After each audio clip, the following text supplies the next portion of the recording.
Aí galera, acabei de chegar aqui numa praça. Mó mutarel de gente, cara. Olha aqui, ó.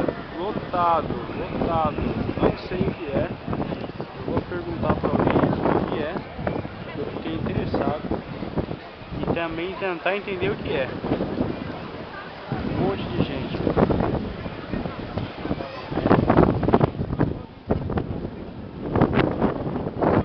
Vamos seguir, pessoal.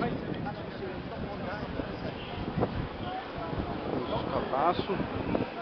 As policia. Tem até uma mulher, olha o bumbum dela. Não sei o que é isso.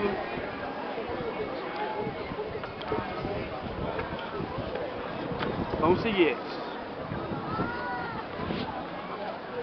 Defendendo o trabalho. O que é? Deixa eu ler a plaquinha aqui.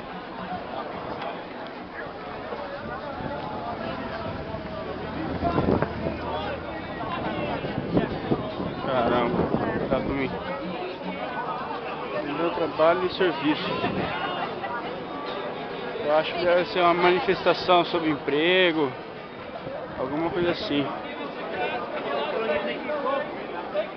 Legal. É isso aí. Dá mais um Rolex.